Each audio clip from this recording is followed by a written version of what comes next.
Chama cha Mapinduzi CCM mkoa wa Pwani kinapenda kuutaarifu umma wa Tanzania waishio mkoa wa Pwani na vyombo vya habari kuwa mgombea wa urais wa CCM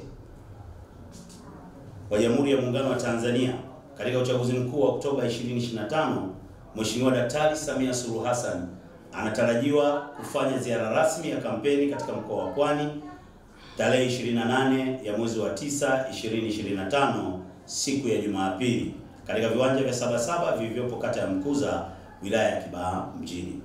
Sambamba na mkutano huo, pia atakuwa na mkutano mdogo wa kusalimia katika eneo la Chalinze na baadaye atamalizia Msata.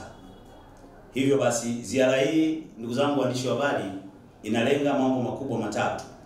Jambo la kwanza ni kuwasilisha ilani ya uchaguzi ya CCM kwa mwaka 2025 hadi 2030. Lakini jambo la pili ni kuonesha utekelezaji wa ilani ya miradi ya maendeleo iliyotekelezwa na serikali ya awamu ya 6 chini ya Mheshimiwa Daktari Samia Suluhu Hassan.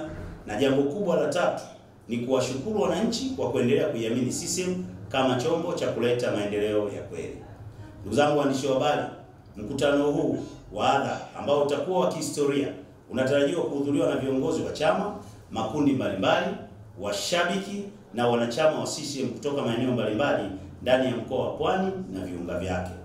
Chama cha Mapinduzi mkoa wa Pwani kinawaomba wananchi wote kuhakikisha kwamba wanajitokeza kwa wingi kuhudhuria tukio hili muhimu kwa mkoa wetu.